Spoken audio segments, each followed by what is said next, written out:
Hey guys, now I am in my new hotel room. I also got a goodie bag.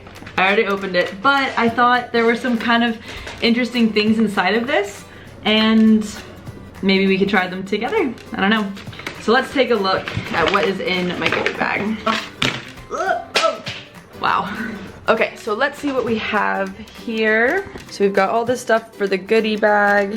We have these, which are a hard candy that becomes like a taffy, and it's like a milk powder or milk based candy. I really like them. It kind of reminds me of back in the day when you would have the blue colored vanilla Tootsie Pop. It's very similar. So these are really delicious. I like those. And then these are some crackers. They have a lot of different types of really thin crackers here in China, and they're all really good. I don't know if they put like a special ingredient that makes you think they're all delicious, but they're all really, really good. So these are the two things that are unique to China in my opinion as a Westerner. I can't read this. I have absolutely no idea what it is, but yeah, I'm gonna try it.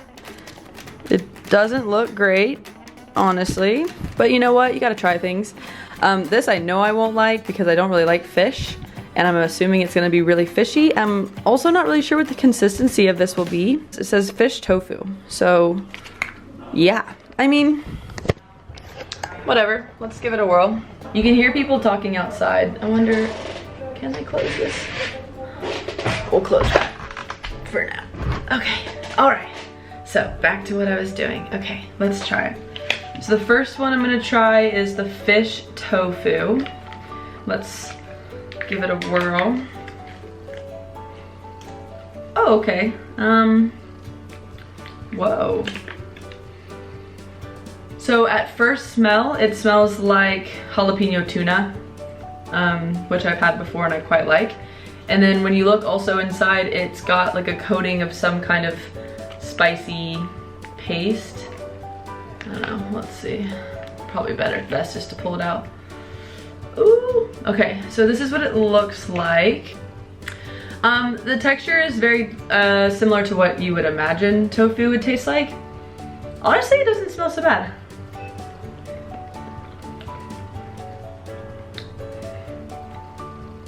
You know what?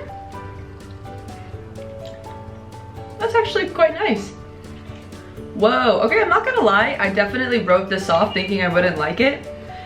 Even for the weird texture and just like the foreign nature of it, obviously I don't think we have too many things that come packaged the way this is packaged back in the States, or at least that I've ever had. I can only speak from personal experience. It almost tastes like a Frank's weenie, or like those, I'm sorry, like those canned weenies that you can get, but not bad. All right, and now we're trying, I would attempt to pronounce it, but I can't do that, so. I've seen these everywhere as well, so I know this isn't like some weird off-the-wall snack. This is gonna be a pretty conventional snack, which is another reason why I really wanna try it.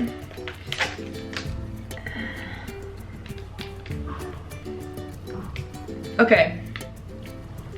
I do just wanna say something, although since I've been in China for 3 months now, a lot of food is packaged in a way that's very foreign for me, and because of that off-putting, I sometimes just look at stuff like this and think that I would never like it because it looks either gross or unedible or just too foreign. Honestly, that's slowly starting to change the more I'm in China, because things that I try, like fish tofu in a packet, I actually really like, or I wouldn't say love, but I really like it. And this, at first smell, smells almost like cinnamon, I would say. Okay.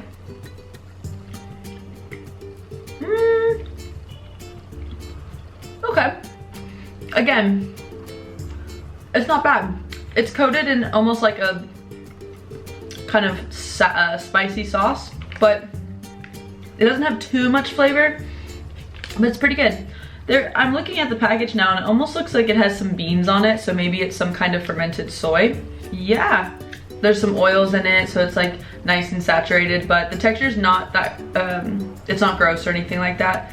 Both of these, I am honestly happy to say that they're really good. They're not bad at all. They're not only not bad, they're good. Which, I don't mean to sound like offensive, but like the packaging just looks so unappealing. And after trying them, they're actually really good. So that was the goodie bag. So another couple things about this hotel. One, I had it booked through my center, so I didn't personally book it myself. You need to be careful when booking hotels in China because sometimes the hotels will not allow foreigners to stay, and that is something that you need to ask before you assume that you can stay. Sometimes I've even heard you're allowed to book and they don't really have any kind of stopgate in place to screen that you're a foreigner first to save you, I guess, accidentally booking. Sometimes I've heard of people going to hotels in like rural areas and not knowing that they couldn't check in until they actually get there, and then it can be quite hard to find other hotels. And of course there's language barriers and stuff like that. So for me, the first day I was here, my Chinese teacher helped me check in. Today I was attempting to check in by myself. However, my reservation wasn't under my name, it was under my Chinese teacher's name, whose last name I didn't know.